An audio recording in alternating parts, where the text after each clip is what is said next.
Matchroom Boxing head honcho Eddie Hearn put on a great show tonight at sold-out O2 Arena. There was plenty of action and plenty of drama, and the underdogs dialed up mild upsets in the featured bouts. In the main event, Dillian Whyte 24-1 survived a big scare in the final round to score a 12-round unanimous decision over Joseph Parker 24-2.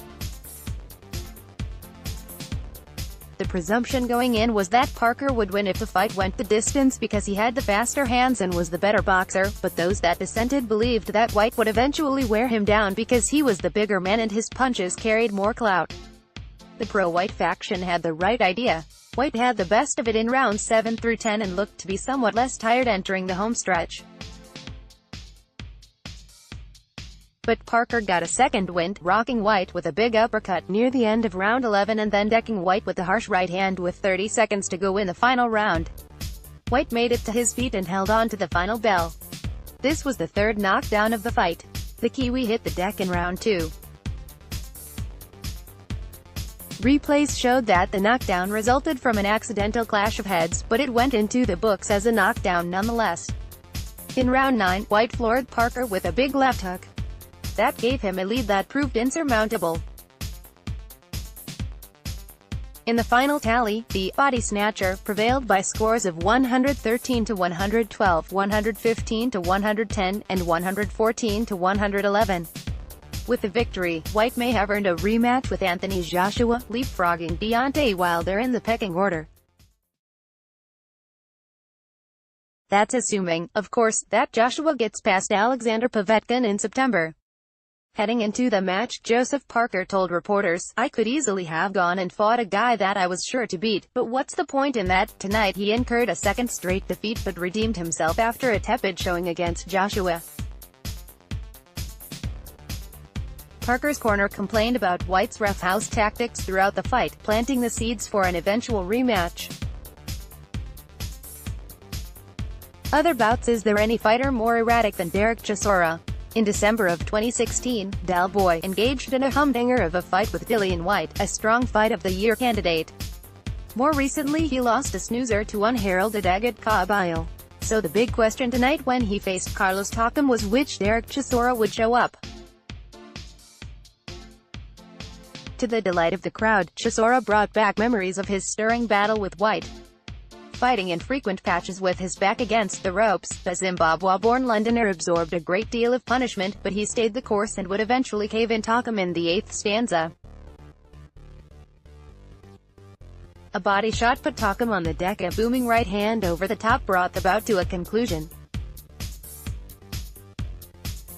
The French-Cameroonian Takam, the 1st of April 35 going in, was a small favorite as he had the luxury of a full camp, unlike his most recent fight against Anthony Joshua, an assignment he took on less than 7 days' notice. Chisora, 29-8, 21 KOs, was the last man standing. In a 10-round welterweight match, Conor Benn, the son of former 2-division world champion Nigel Benn, improved to 13-0 with a unanimous decision over Cedric Paynaud. Benn was credited with 3 knockdowns, the first of which should have been scored a slip.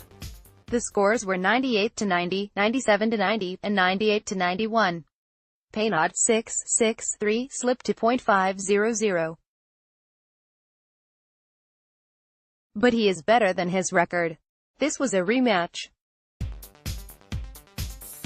In the first meeting last December, the Frenchman was down twice in the opening round, but Benn stormed back to score 2 knockdowns of his own to win over the referee and cop the decision in a 6-round bout. An upset that was a harbinger of sorts of the 2 featured bouts. David Allen positioned himself for a match with British heavyweight title holder Hughie Fury, with a 4th-round stoppage of previously undefeated Nick Webb.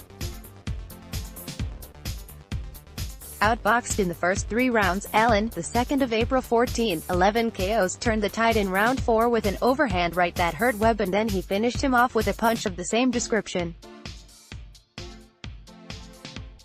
Webb was 12-0 going in with 10 knockouts to his credit. Allen vs. Webb was a late addition to the card, replacing the bout between Kell Brook and Brandon Cook, which fell out when Brook suffered an ankle injury in training. Also, 2016 Olympic bronze medalist Joshua Buatsi advanced to 7-0 with a first-round demolition of 39-year-old Latvian no-hopper Andrejs Pokumiko. Buatsi, a light heavyweight, hopes to land a match soon with undefeated countryman Anthony Yarde. Finally, Katie Taylor prepped for her October clash with Cindy Serrano in Chicago with a third-round stoppage of obscure Arkansas import Kimberly Connor. Check out more boxing news on video at the Boxing Channel. To comment on this article at the Fight Forum, click here. Share on Facebook, share on Twitter, share on Google.